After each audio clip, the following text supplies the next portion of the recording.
yang beranggotakan saya Sosan Zarera dan saya Nabila Fairuz yang berjudul Analisis Perbandingan Metode Pelaksanaan dan Biaya pada Jembatan Baja Komposit dengan Jembatan Beton Bertulang Konvensional di Desa Pengkol, Kabupaten Boyolali. Selamat menyaksikan.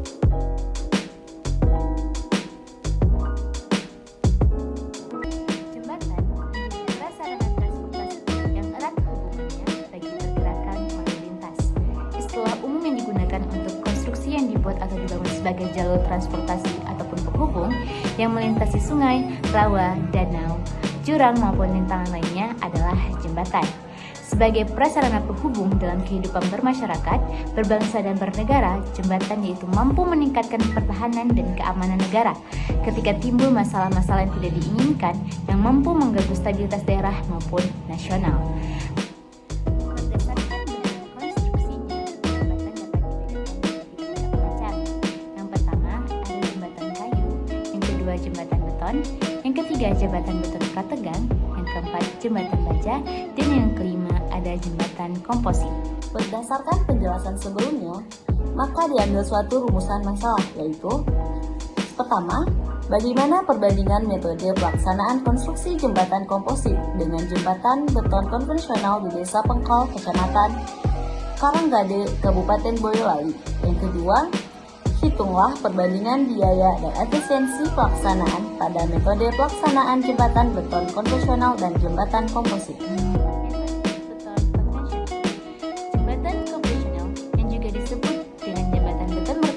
Yaitu suatu jenis beton yang kuat tekanannya kurang dari 40 megapascal. Secara umum, jembatan beton bertulang dibagi menjadi dua, yaitu jembatan beton bertulang type plat luas tulangan transversal A bagi tidak boleh kurang dari 100 dibagi akar S persen dari luas tulangan utama longitudinal, dengan S adalah panjang beton jembatan dalam meter. Yang kedua, ada jembatan beton bertulang type gelagar. Jembatan type gelagar ini digunakan secara cukup luas untuk jembatan jalan raya. Penggunaannya akan lebih ekonomis pada bentang antara 15 sampai 25 meter. Umumnya antara gelagar dan plat lantai jembatan dicor secara monolit. Maka dari itu analisis gelagar dilakukan sebagai satu kesatuan struktur sebagai balok.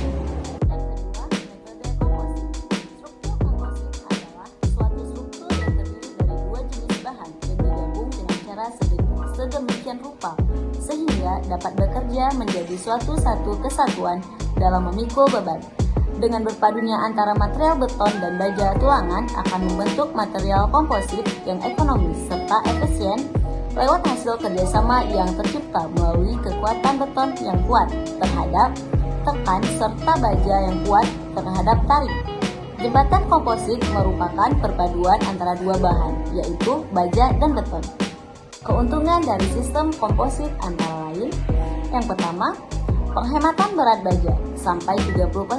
Yang kedua, tinggi balok dapat dikurangi. Ketiga, kekakuan balok meningkat. Keempat, panjang batang untuk penampang tertentu dapat lebih besar. Pembebanan. Pedoman pembebanan digunakan yaitu PPPJJR 1987, yaitu Pedoman Perencanaan Pembebanan Jembatan Jalan Raya 1987. Untuk perencanaan jembatan jalan raya merupakan dasar dalam menentukan beban dan gaya untuk perhitungan tegangan yang terjadi pada setiap bagian jembatan yang ada. Beban yang bekerja pada gelagar pertama adalah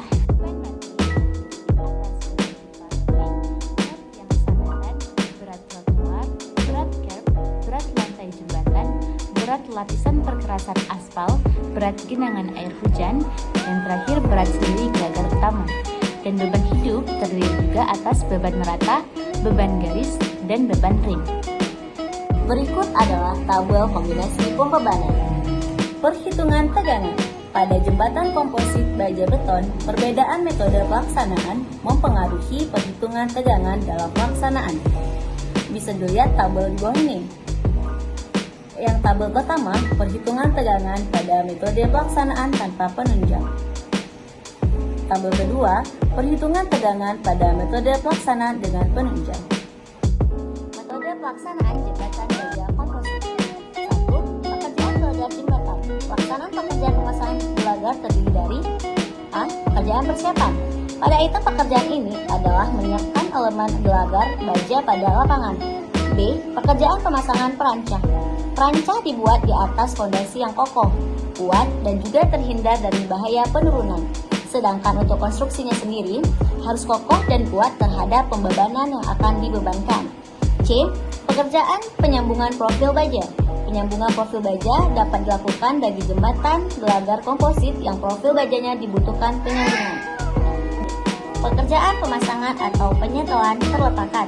Pemasangan atau penyetelan terletakan dilakukan pada bangunan bawah jembatan yang telah dibangun dengan kekuatan, bentuk, dan posisi yang sesuai rencana. E. Pekerjaan pemasangan gelagar induk. Pemasangan gelagar induk dapat dikerjakan setelah perancah dan alat-alat yang dibutuhkan untuk menyambung profil di tempat pekerjaan tersedia. Kegiatan berikutnya adalah meletakkan profil gelagar induk pada perletakan bersama-sama dengan diafragma pada posisi yang tepat. F. Pekerjaan pengecatan profil baja. Pada pekerjaan ini, profil baja yang rusak akibat dari pengangkutan atau pelaksanaan, penyambungan, dan kegiatan lainnya perlu dicat ulang di lapangan. G. Adapun item dari pekerjaan plat lantai jembatan adalah yang pertama, menentukan lahan yang akan dipasang backcasting. Yang kedua, pengukuran lokasi pengecoran dan pembersihan dari segala macam kotoran. Yang ketiga, menyiapkan komponen dan merakit komponen backcasting di lapangan dengan kuat dan tepat. Yang keempat, melakukan pengecatan letak dan posisi backcasting. Yang kelima, mengolesi dengan pelumas bagian dalam backcasting yang akan dilapisi beton basah. Selanjutnya ada pekerjaan railing atau sandaran jembatan. Pekerjaan railing jembatan meliputi pelaksanaan pekerjaan pembersihan sandaran jembatan. Prosedur pelaksanaan pekerjaan pembersihan yaitu menyiapkan material besi tulangan sesuai dengan ukuran, menyiapkan lokasi untuk pemotongan dan perakitan tulangan, menyiapkan perakitan tulangan dengan bendrat bersilang tumpang tindih, potong dan rakit pembersihan dengan sesuai ukuran gambar rencana.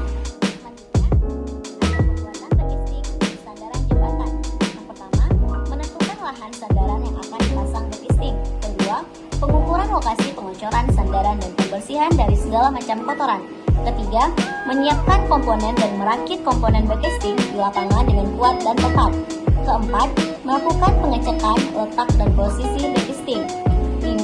Mengolesi dengan pelumas bagian dalam backcasting yang akan dilapisi beton basah. Selanjutnya ada pekerjaan trotoar jembatan. Pekerjaan trotoar jembatan meliputi pekerjaan antara lain. Yang pertama, pelaksanaan pekerjaan pembersihan trotoar. Selanjutnya ada pekerjaan backcasting untuk trotoar. Kemudian ada pekerjaan pengecoran beton untuk trotoar. Selanjutnya ada pekerjaan perkerasan berbutir. A. Pekerjaan perkerasan berbutir lapis fondasi agregat kelas A. B. Pekerjaan perkerasan berbutir lapis fondasi agregat kelas B. Selanjutnya ada pekerjaan perkerasan aspal. Pekerjaan perkerasan aspal jembatan meliputi yang pertama, pekerjaan lapis resap pengikat. Pekerjaan awal adalah membawa material lapis resap pengikat dengan dump truck, kemudian membersihkan permukaan jalan yang akan dilapisi lapis resap pengikat dari debu dan kotoran dengan kompresor. Yang kedua, pekerjaan lapis perekat. Pekerjaan awal adalah membawa material lapis perekat dengan dump truck, kemudian membersihkan permukaan jalan yang akan dilapisi lapis perekat dari debu dan kotoran dengan kompresor.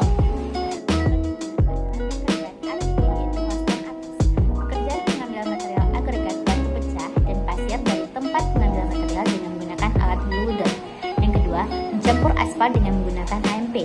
Berikutnya adalah memindahkan campuran dengan dump truck. Pekerjaan selanjutnya yang harus dikerjakan adalah pekerjaan pembentukan dan penghamparan campuran aspal panas dengan menggunakan alat aspal finisher. Yang kelima, yaitu pekerjaan pemadatan aspal dengan menggunakan alat tandem roller. Selanjutnya ada metode pelaksanaan jembatan beton konvensional. Yang pertama, pekerjaan gelagar jembatan komposit, yaitu pekerjaan persiapan, pekerjaan pemasangan perancah, pekerjaan pemasangan backcasting, pekerjaan pembersihan, pekerjaan pengecoran.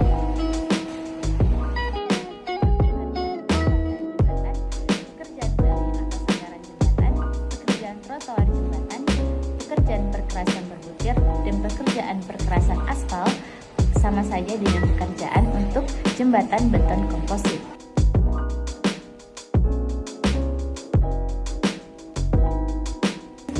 Kita kita akan membahas peralatan yang akan digunakan pada proses pembuatan jembatan. Yang pertama, pekerjaan gelagar jembatan. Untuk pekerjaan persiapan, alat yang digunakan yaitu truk fronton atau truk trailer dan crane. Kemudian ada pemasangan perancah. Alat yang digunakan yaitu crane dan alat bantu lain seperti tackle, tambang, sling, dan lain-lain. Kemudian ada penyambungan profil baja itu menggunakan las-lasan stiffener. Kemudian ada pemasangan gelagar induk, yaitu menggunakan 2 buah unit crane atau lebih. Kemudian ada pengecatan profil baja, yaitu menggunakan airless spray, air spray, kompresor, dan kuas. Kemudian ada pemasangan shear connector, yaitu menggunakan las-lasan shear connector. Selanjutnya ada perhitungan volume. Dapat kita lihat di bawah ini volume pekerjaan jembatan beton bertulang konvensional. Berikut bisa kita lihat dari tabel di bawah ini ada rekapitulasi volume gelagar komposit. Selanjutnya yaitu tentang total biaya pekerjaan jembatan baja komposit. Biaya dalam pembahasan ini adalah biaya dalam pekerjaan gelagar komposit yang meliputi pekerjaan persiapan, pekerjaan gelagar, pekerjaan tulangan, pekerjaan beton, pekerjaan agregat, pekerjaan aspal, dan juga pekerjaan railing. Nah, bisa dilihat di sini bahwasannya total dari biaya pekerjaan jembatan baja komposit yaitu terbilang 1.341.340.000 rupiah. Dari pembahasan sebelumnya dapat kita tarik kesimpulan, yaitu perbedaan dari sisi metode pelaksanaan dengan metode komposit dan metode beton bertulang konvensional adalah terletak pada proses pekerjaan gelagar jembatan, di mana pada metode baja komposit terdapat pekerjaan pemasangan perancah, penyambungan profil baja, pemasangan gelagar induk, pengecatan profil baja, pemasangan shear connector, dan pemasangan acuan. Sedangkan pada metode beton bertulang konvensional terdapat pekerjaan persiapan, elemen gelagar, dan pemasangan perancah. Dari segi biaya pekerjaan jembatan, dengan metode beton bertulang membutuhkan biaya sebesar 1 miliar, belum terhitung pajak 10%. Sedangkan untuk metode baja komposit dibutuhkan biaya sebesar 700 juta, jadi selisih biaya sebesar 300 juta atau sekitar 31%.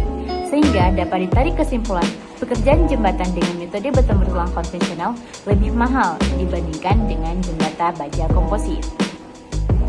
Baik, dengan berakhirnya kesimpulan, maka berakhir pula hasil presentasi kami. Apabila salah kata, kami mohon maaf, karena yang sempurnanya milik Allah dan kekurangan hadiatan dari kami.